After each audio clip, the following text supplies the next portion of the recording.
বিয়ে যখন করেই ফেলেছো তখন তো আর কিছু করার নেই। রিনা, ঘরে তোলো বউকে। দাদা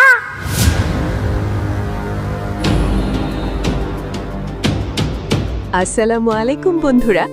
দুনিয়া টাকার গোলাম নাটকের ৫ নম্বর পর্ব দেখার পর যারা আমার মতো আগামী ৬ নম্বর পর্বের জন্য অধীর আগ্রহে অপেক্ষা করছেন তাদের সবাইকে স্বাগতম। আজকের ভিডিওতে আমরা আড্ডা দেব গোলামের অ্যাকাউন্টে ২,০০০ কোটি টাকার অবৈধ লেনদেনের রহস্য, শ্বশুরের জন্মদিনে সেই দামি ডায়মন্ডের আংটির আসল সত্যিটা, আর ফাতেমার ১,০০০ কোটি টাকার সম্পত্তির পেছনের কাহিনী নিয়ে। সেই সাথে আপনাদের জানাবো আগামী ৬ নম্বর পর্বে কি ধামাকা ঘটতে যাচ্ছে। তো মূল আলোচনায় যাওয়ার আগে নাটকের পরবর্তী সব পর্বের আপডেট সবার আগে পেতে আমাদের চ্যানেলটি এখনই সাবস্ক্রাইব করে রাখুন। বন্ধুরা, ৫ নম্বর পর্বে কিন্তু একের পর এক মাথা নষ্ট করা টুইস্ট দেখা গেছে। সবচেয়ে বড় চমক ছিল যখন ইনকাম ট্যাক্স অফিসাররা এসে গোলামের ব্যাংক অ্যাকাউন্টে ২,০০০ কোটি টাকার অবৈধ লেনদেনের কথা বলে। যদিও ফিঙ্গারপ্রিন্ট ম্যাচ না করায় সে যাত্রায় গোলাম বেঁচে যায়, কিন্তু রহস্যটা কি আসলেই শেষ?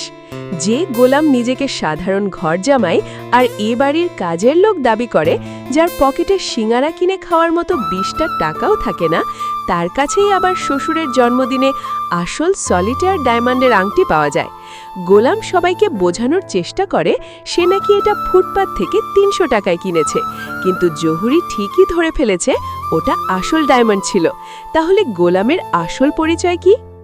অন্যদিকে ফাতেমা ও তার বাচ্চাকে যখন ঋতুর ভাই রিশাদ বিয়ে করে বাড়িতে নিয়ে আসে, তখন ড্রামা আরও জমে ওঠে।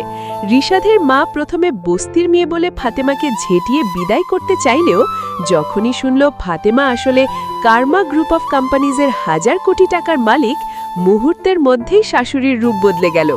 দুনিয়া যে আসলেই টাকার গোলাম তার শাশুড়ির ওই হাসি মুখ দেখেই প্রমাণ হয়ে যায়। এখন কথা হচ্ছে আগামী ৬ নম্বর পর্বে আসলে কি ঘটতে যাচ্ছে। এই নাটকের রহস্য কিন্তু সামনে আরও জমজমাট হবে। যেমন ফাতেমা যদি আসলেই ১,০০০ কোটি টাকার মালিক হয়ে থাকে, তবে সে কেন এতদিন সাধারণ মানুষের মতো অসহায়ভাবে বস্তিতে দিন কাটাচ্ছিল? রিশাদ কি ফাতেমার এই সম্পত্তির লোভেই তাকে উদ্ধার করার নাটক করে বিয়ে করেছে, নাকি এর পেছনে অন্য কোনো বড় চক্রান্ত আছে?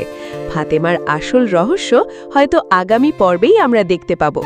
পাশাপাশি ইনকাম ট্যাক্স অফিসারদের হানা এবং অরিজিনাল ডায়মন্ডের আংটি, এই দুটি ঘটনাই প্রমাণ করে গোলাম মোটেও সাধারণ কোনো কাজের লোক নয়। আগামী পর্বে আমরা দেখতে পারি গোলাম হয়তো কোনো ছদ্মবেশী কোটিপতি, যে কোনো বিশেষ মিশনের কারণে এই পরিবারে কাজের লোক সেজে আছে। আর গোলামের কাছে আসল ডায়মন্ডের আংটি দেখে ঋতুর মনেও এবার বড় ধরনের সন্দেহ জাগতে শুরু করবে। অন্যদিকে রিশাদ ও ফাতেমার বিয়ে এই পরিবারে কি নতুন ঝড় নিয়ে আসে, সেটাই এখন দেখার বিষয়।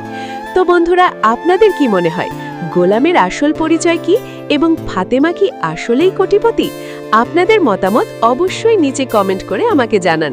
সবার আগে সব নতুন ভিডিও পাওয়ার জন্য আমাদের চ্যানেলটি সাবস্ক্রাইব করে রাখার অনুরোধ রইল। পরবর্তী ভিডিও আসা পর্যন্ত সবাই সুস্থ থাকুন, ভালো থাকুন। আল্লাহ হাফেজ।